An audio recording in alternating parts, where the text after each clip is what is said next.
베드로가 대답하여 이르시되 주는 그리스도시요 살아계신 하나님의 아들이십니다. 한 문제로 시몬 베드로가 대답하여 이르시되 주는 그리스도시요 살아계신 하나님의 아들이십니다. 요즘은 많은 것들을 강조하고 있지만 특별히 강조하고 있는 것이 질문에 대한 관심들이 굉장히 많아진 것 같습니다. 우리가 질문하면 어떤 생각이 듭니까? 답을 찾기 위한 질문을 하잖아요. 근데 더 나은 질문은 어떤 질문이냐면 답을 찾는 질문이 아니고 문제를 발견하기 위한 질문을 해야 한다. 우리는 질문이 답 찾는 질문이에요. 그렇죠? 그래서 답을 찾게 되고 답을 찾기 위한 질문이지만 정말 우리의 삶을 조금 더 깊이 바라볼 수 있고 또 윤택하게 할 수 있는 것은 문제가 뭔가, 답이 뭔가가 아니고 문제가 뭔가를 생각하는 이런 질문입니다. 그래서 많은 질문들도 있겠지만 이 질문들 속에서 이렇게 핵심이 뭔가, 내가 뭘 질문해야 되는가 하는 이것이 실력이 되는 거죠. 제가 한번 그 질문에 대한 힘이라는 그 유튜브를 보면서 깜짝 놀란 적이 있습니다. 우리 학생들은 공부할 때, 도서관에 공부할 때 보면 조용히 하지 않습니까? 근데 유대인들은 어떻게 하냐면요, 도서관이 시끌벅적해요. 시장통이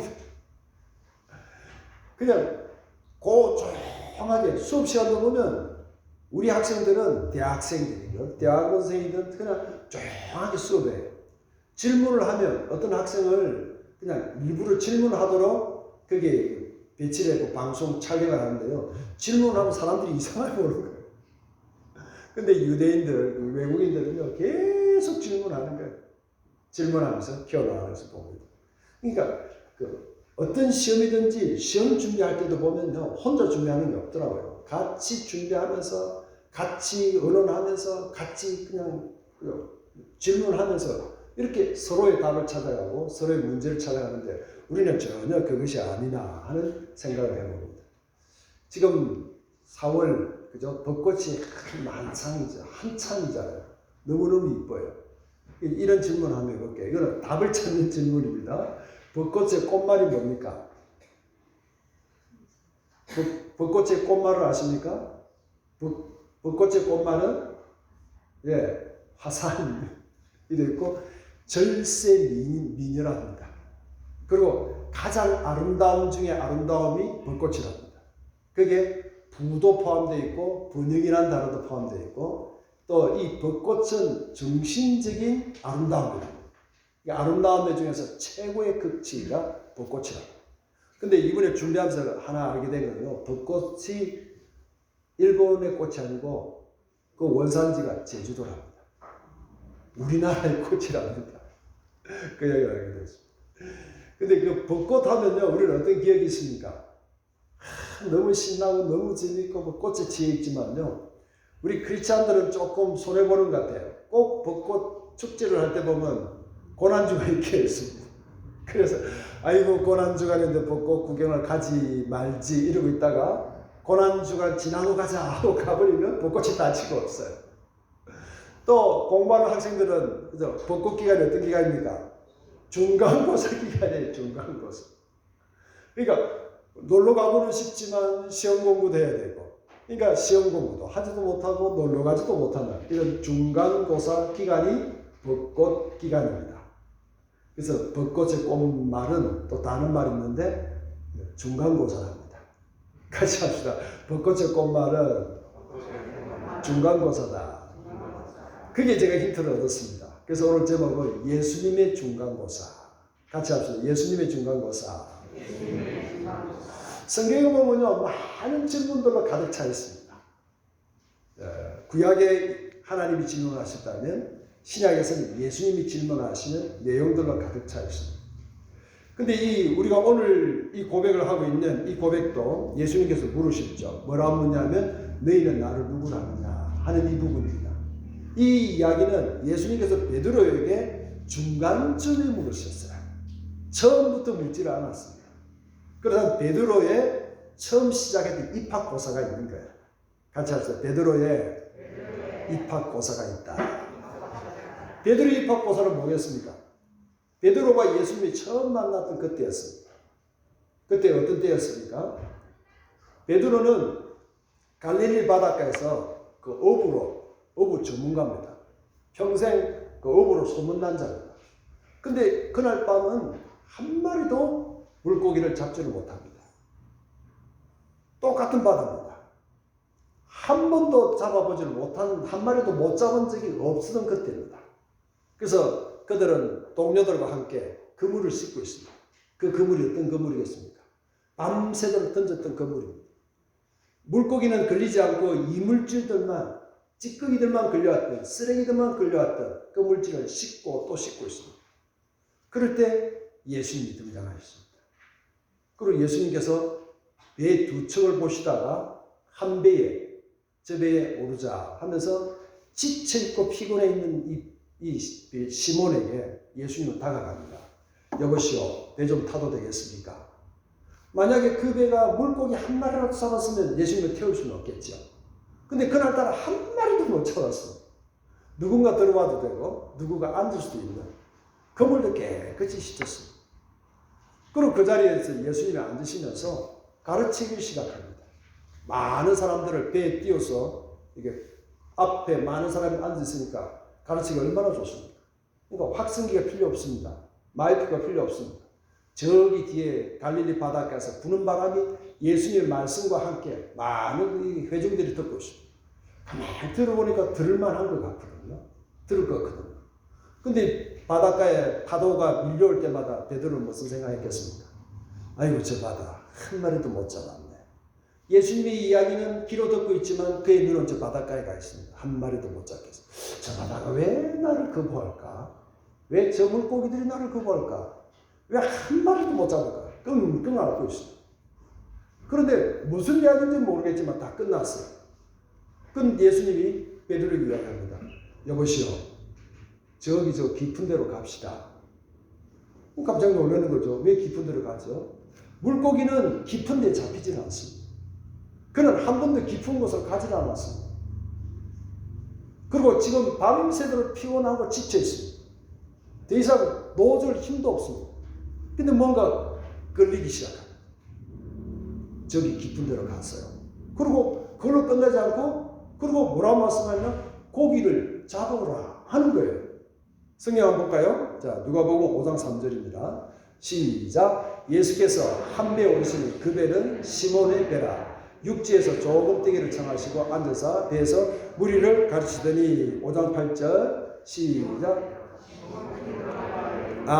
이 부분이 앞부분이 생략되어 있습니다. 그리고 예수님께서 4절 보면 깊은 데로 가서 물고기를 그물을 던지라. 그리고 그걸 잡아라 하는 거죠. 이 깊은 데로 갔습니다.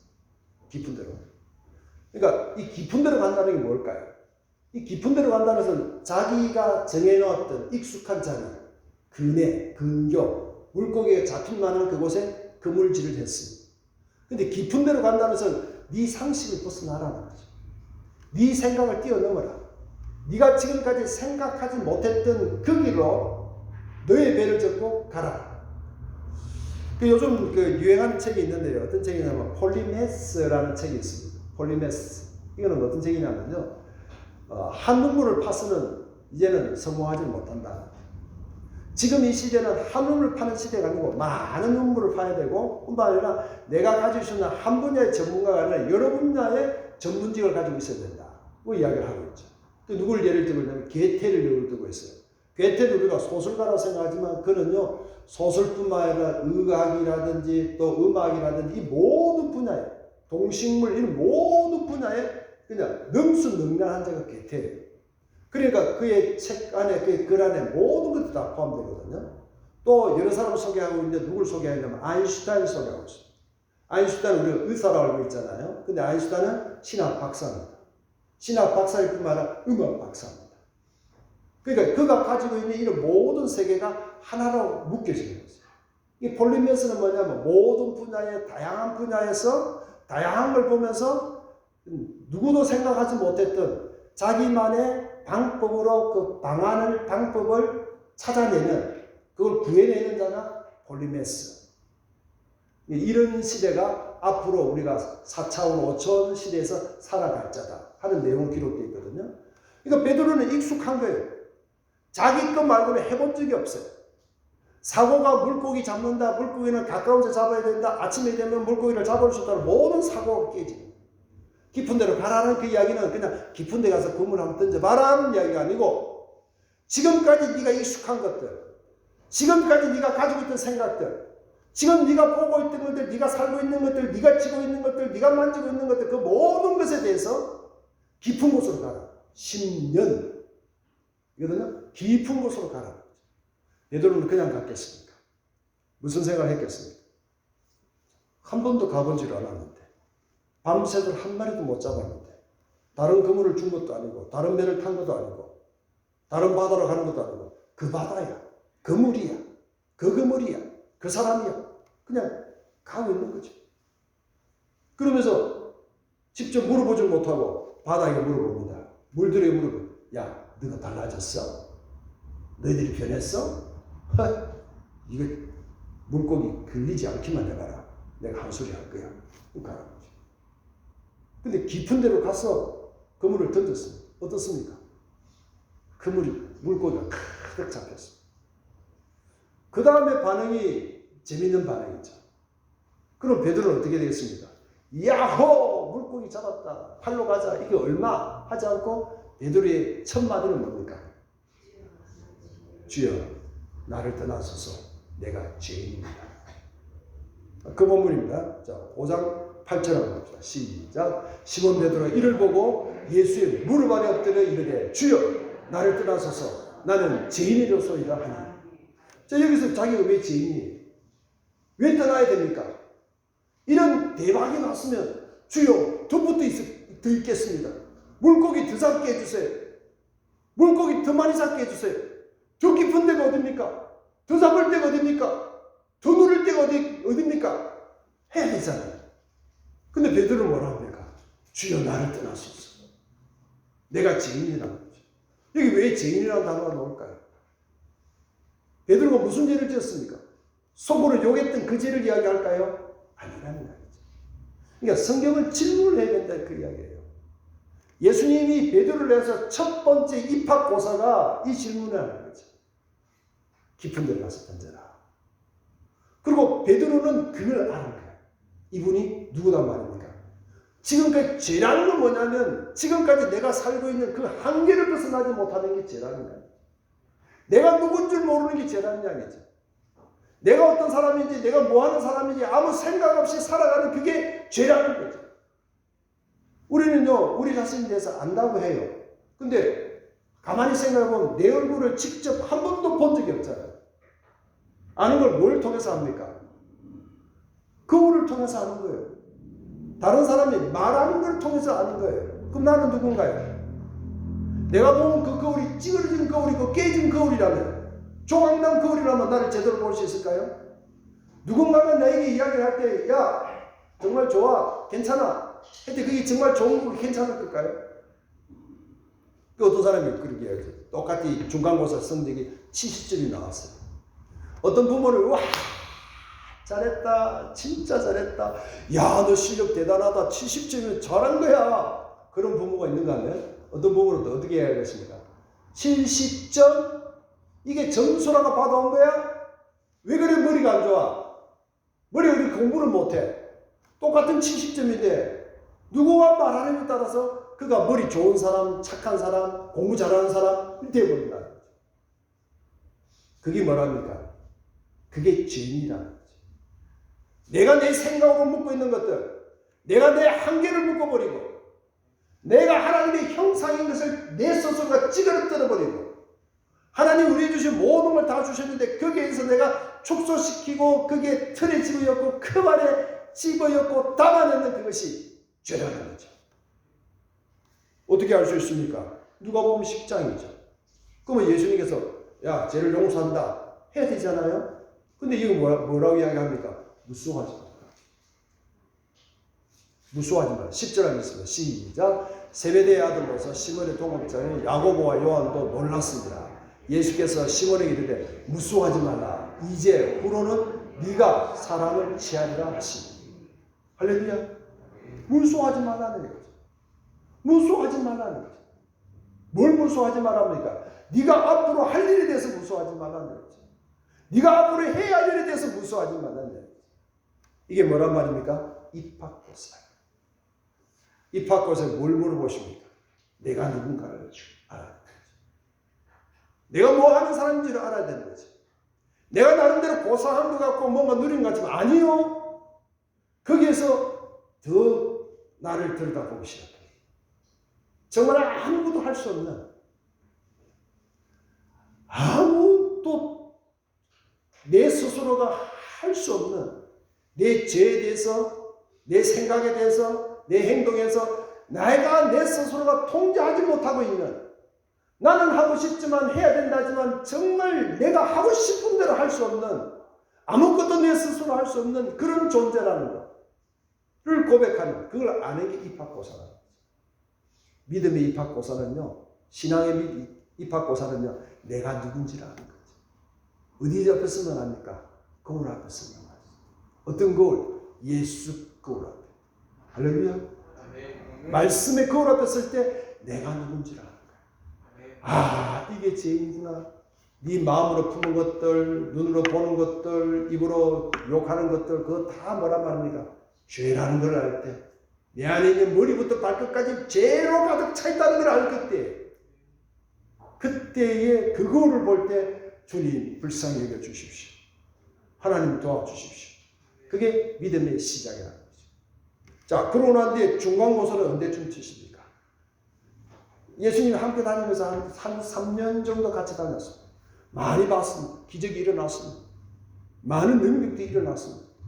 근데 오늘 이 중간고사는요, 예수님이 어디서 물으십니까? 저 성경 한번 볼까요? 자, 16장 13절 한번 보시죠. 마태복음 시작. 예수께서 빌립보 가이사랴 지방에 이르러 제자들에게 물어 이르시되 사람들이 인자를 누구라 하느냐. 만약에 우리가 중간고사를 친다면 어떤 질문을 던지겠습니까? 무슨 문제를 치겠습니까? 오병이어 기적? 그걸 통해서 남은 게 몇 강줄이 정답이다. 제자는 몇 명? 아이고 정답이다. 그럴 것 같지만 예수님이 뭐라고 말씀하십니까? 사람들이 나를 누구라느냐? 사람들이 나를 누구라느냐? 이것이 중간고사라는 거죠. 또 여기 물은 것이 어디입니까? 빌립보 가이사랴 지방. 여기 오늘 말씀 보면요, 빌립보 가이사랴 지방에 이르러 그런 거죠. 그럼 이 말은 뭡니까? 예수님께서 그냥 가다가 빌립보 가이사랴 지방이네, 야 사람들이 나를 누구라 하느냐? 아니라는 이야기죠. 지금까지 제자들과 함께 하셨고 같은 삶을 사셨다가 쭉 지내오면서 빌립보 가이사랴에 이르러 거기까지 도달하게 된 거죠. 거기서 시험 문제를 내는 거죠. 중간고사를 치르는 거죠. 그 자리가 예수님이 폭풍우를 잠잠케 했던 그 자리가 아니었습니다. 그럴 때 사람들이 나를 누구라 하느냐? 와, 폭풍을 잠겨신 예수님이시다. 그래 알겠지요. 또 5,000명을 먹이시고 모두 다 그냥 왕이여 왕이 할 때 사람들이 나를 누구라 하느냐? 왕입니다. 베세다 연못에서 할 수 있는, 얼마나 예수님이 중간고사를 치를 수 있는 장소가 많았겠습니까? 하지만 예수님이 중간고사를 치렀던 그 장소는 빌립보 가이사랴. 여기 어떤 지역이란 말입니까? 우리가 예루살렘을 주목하고 있지만 예루살렘은 그들이 말하면 촌동네입니다. 유대인에게 중요합니다. 하지만 빌립보 가이사랴는 이들이 말하고 있는 최고의 로마를 그대로 옮겨놓은 지역입니다. 특별히 빌립이라는 헤롯 대왕이 특별하게 지어준 로마를 그대로 지었습니다. 거기는 신전이 14개가 있습니다. 14개가 있습니다. 어마어마한 로마 신전이 있고 로마의 상징들이 있고 로마의 힘이 있고 로마의 권력이 있고 로마의 깃발들이 달려 있고 또 로마의 총독이 머무는 그 자리가 빌립보 가이사랴. 어디란 말입니까? 모든 힘이 집중되어 있는 거죠. 모든 권력이 집중되어 있는, 모든 걸 다 할 수 있는, 통치할 수 있는 힘의 중심이 집중이 빌립보 가이사랴. 거기서 묻는 거예요. 거기서 물으시는 거예요. 사람들이 나를 누구라 하느냐? 같이 하겠습니다. 시작. 사람들이 나를 누구라 하느냐? 제자들은 뭐라고 했습니까? 서로 얼굴을 둘러보면서 세례 요한이랍니다. 세례 요한이 누굽니까? 권력에 대항했던 자입니다. 자기 할 말을 꼿꼿이 했던 자입니다. 그래 보일 수도 있죠.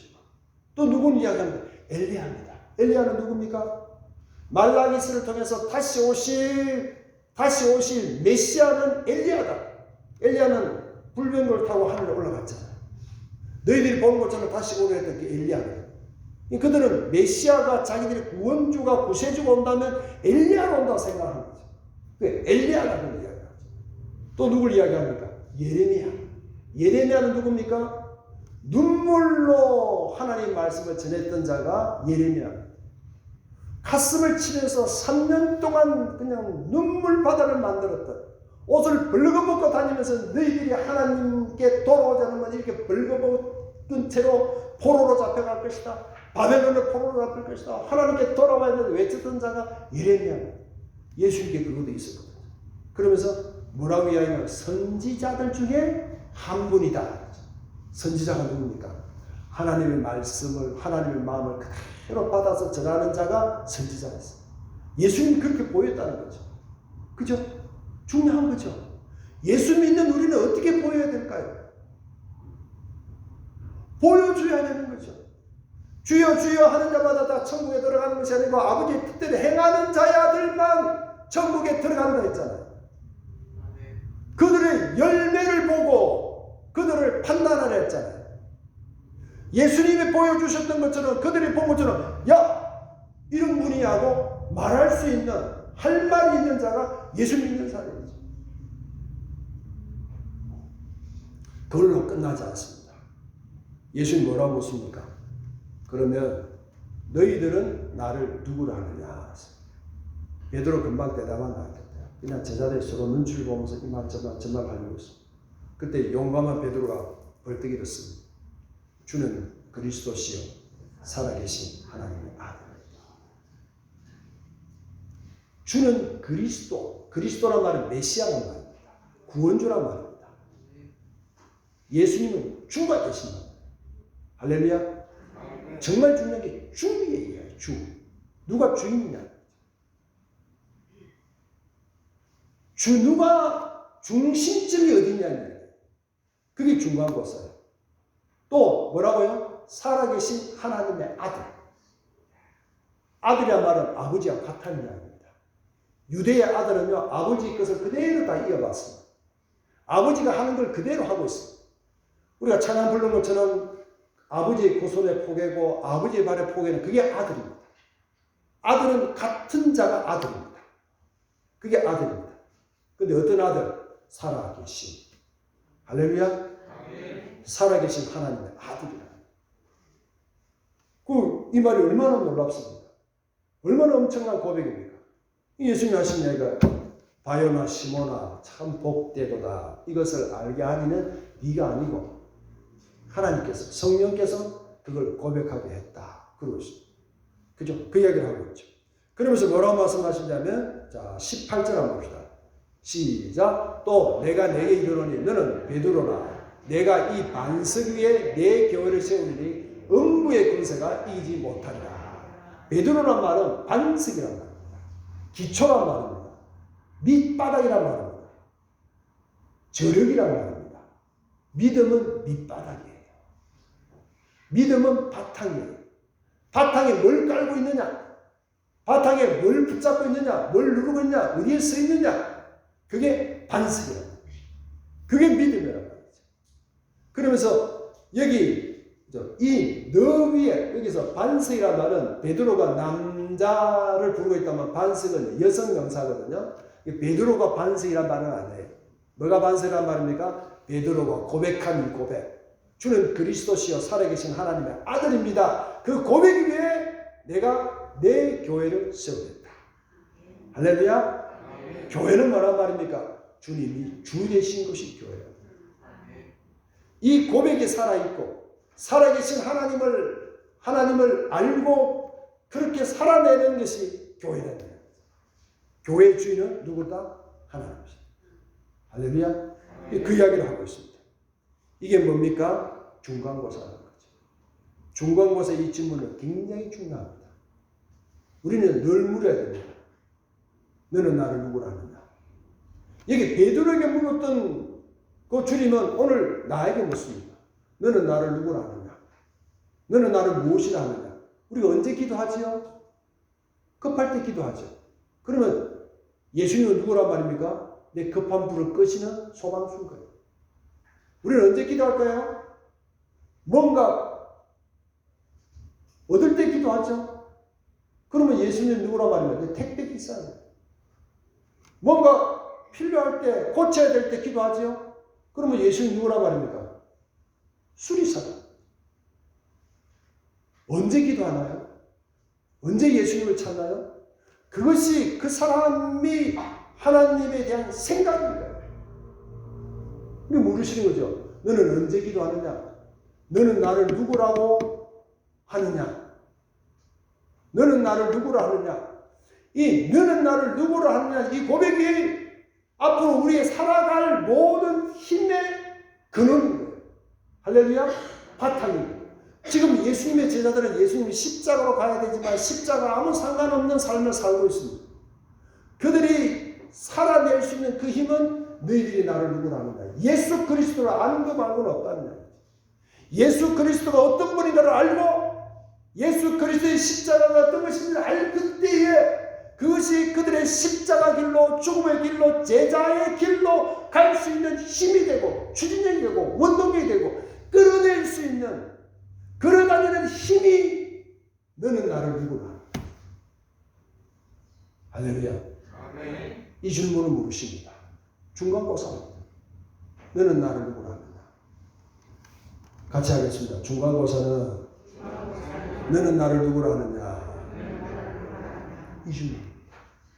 이 질문을 우리가 답을 해야 돼. 예수 그리스도 누구라고 합니까?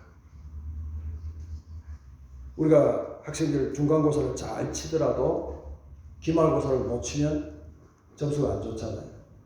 그렇잖아요. 어떤 친구들은 입학할 때 보면 성적이 참 좋습니다. 근데 졸업할 때 보면 뭡니까? 성적이 엉망일 수 있어요. 성적이 좋았던 것 때문에. 그러면 마지막은 엉망이 되잖아요. 또 어떤 친구들은 들어올 때 그냥 겨우 특근으로 들어갑니다. 예비 또 예비 해가지고 또 들어갑니다. 그걸 아는 친구들은 얼마나 열심히 하겠습니까? 그런 친구는 장학생을 공부하는 거예요. 우리 이번에 그 재수했던 또 우리 그 성도님 중에 한 분이 보니까 재수하기 전보다 점수가 더 못 나왔대요. 시험이 더 못 나왔대요. 그러니까 그때는 제일 좋은 대학을 고르면서 갈 수 있었어요. 그러니까 아이고 재수하면 좋은 대학 가겠지 했는데 지금 보니까 더 그냥 우리가 말하는 더 그냥 그죠 낮은 이야기 없습니다만 그거로 선택한 거예요. 이제 그 이야기했죠. 그 재수했던 그 열심히 했던 공백이 어디 가냐고. 그죠? 그러니까 대학이 우리를 책임지는 게 아니에요. 뭐가 중요합니까? 자세가, 태도가 우리를 책임져. 하나님은 이 입학고사와 중간고사와 기말고사 중에서 뭘 보러 하냐? 너의 태도가 뭐냐? 너의 생각이 뭐냐? 너가 정말 붙잡고 있는 게 뭐고 네가 지금 살아갈 수 있는 너의 추진력이 뭐냐는 묻는 거예요. 네 바탕에 밟고 디디고 서 있는 게 뭐냐? 그걸 물으시는 거예요. 여전히 돈인 사람이 있어요. 여전히 그냥 다른 사람과 관계인 사람이 있어요. 정말 그 바탕에 예수 그리스도를 주라고 고백하지 않는다면 그 고백이 없다면 너는 나를 누구냐 하는데 이 고백이 없다면 거기에 대한 답이 없다면 그 질문에 나를 문제 삼지 않는다면 어떻게 되겠습니까? 그 끝은 명확하게 알 수가 있어요. 베드로의 기말고사입니다. 이것저것 다 봤습니다. 예수님이 십자가에 못 박혀 돌아가셨습니다. 또 어떤 소문에 예수님이 부활했다는 이야기를 듣습니다. 그래도 힘이 다 빠졌습니다. 베드로는 나 모르겠다 그냥 아이고 골치도 아프고 힘도 들고 이제는 내가 살아갈 수 있는 힘이 없다. 나 고향으로 가겠다. 물고기 잡아야겠다. 물고기 잡고 돌아가고 물고기를 잡고 있습니다. 그날도 밤새도록 물고기도 한 마리도 안 잡혔어. 물고기가 펄쩍펄쩍 뛰고 있는 것 같은데 그물에는 하나도 안 들어. 뭐야 이건 또 뭐냐. 아이고 그때가 생각나고만 그때가 생각나고만 하면서 하염없이 그물질을 하는 것이 아니라 그의 마음을 낚아내려고 던지고 있어. 그 깊은 바다에 그물을 던져놓고 그 집어 올리는 것은 빈 그물이 아니라 빈 마음이지.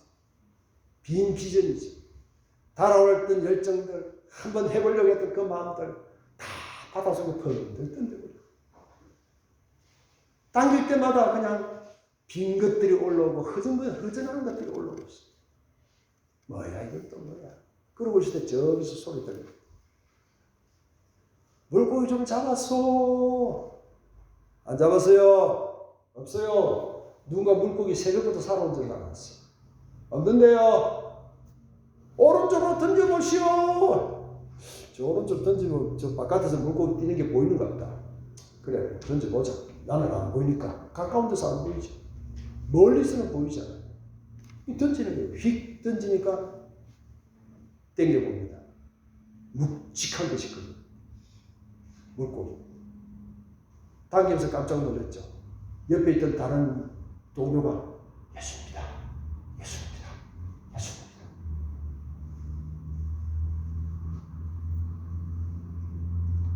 베드로는 이거를 놓고 달려갈 수가 없었어.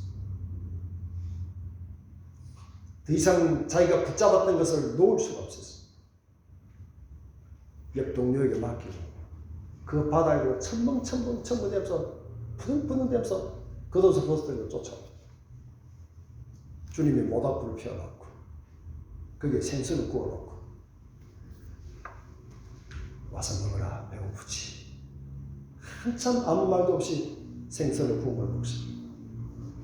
탁탁 튀는 나무 소리, 불꽃 소리가 예수님을 부인했던 대제사장의 불빛들 그것이 튀어오르기 시작합니다.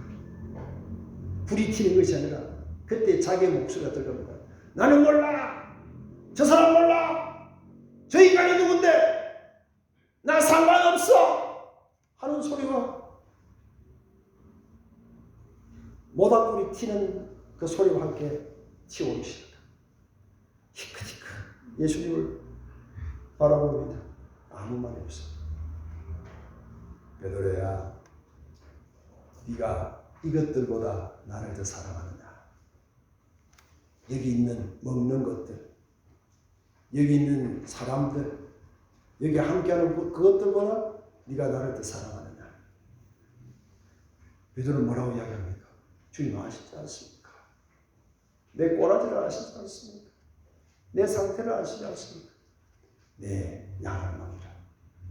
또 묻습니다. 바요나 시몬, 네가 이 사람들보다 나를 더 사랑하느냐?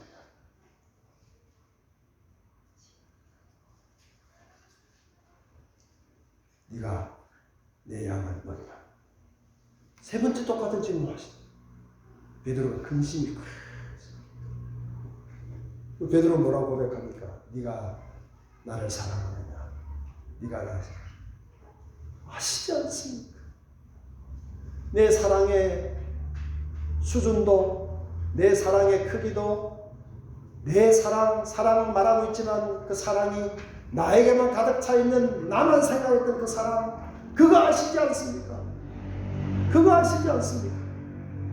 그거 아시지 않습니까? 가슴을 치고 있습니다. 그게 김한목사입니다. 정말 주님은 우리에게 뭘 물으시겠습니까? 아이고 목사로 그냥 신앙생활 하셨네요. 아이고 차목사. 아이고 장로로 교회를 섬기셨네. 아이고 그래요. 권사로 섬기셨네요. 아이고 그냥 평신도로 섬기셨네요. 그러실까요? 아이고 열심히 하셨네요. 아이고 몇 명 전도했는데 그거 물으실까요? 네가 나를 사랑하느냐? 네가 나를 사랑하느냐? 네가 나를 사랑하느냐? 무엇입니까? 기말고사입니다. 주님 앞에서 마지막에 우리에게 뭘 물으시겠습니까? 주님은요 세 번씩을 물을 때 아가페 물었습니다. 네가 나를 사랑하느냐? 이 아가페 사랑은 전적으로 줄 수 있는 사랑입니다. 근데 베드로는 내가 사랑하는 줄 알지 않습니까? 그는 친구의 사랑이에요. 내가 하는 만큼 하면 되죠 뭐. 내가 하고 싶은 만큼 하면 되죠 뭐. 내가 할 수 있는 만큼만 하면 되죠. 그 사랑을 이야기. 마지막은요, 예수님이 물으십니다. 아가페 사랑이 아니라 필요해서 니도 나도 네 사랑의 수준으로 낮출게. 하나님 우리 포기하고 싶다. 할렐루야. 하나님 정말 우리의 마음에 우리의 손을 얹어놓고 싶어요. 정신없이 이것저것 막 흐트러져 있는 그 손. 믿음은 정리하는 걸 있지 않습니까? 그 많은 것 중에서 한 가지를 붙잡는 그게 선택이에요. 그게 믿음이에요. 그러니까 가치가 있는 거예요. 주님은 우리에게 시험 치보신다면 여러분 그 중간고사에 뭐라고 적겠습니까? 기말고사 쳐야 하는데 그 기말고사에 뭐라고 기록하시겠습니까? 이런 할 말이 있는 이런 믿음이 저와 여러분의 믿음 될 수 있게 주님을 축복합니다.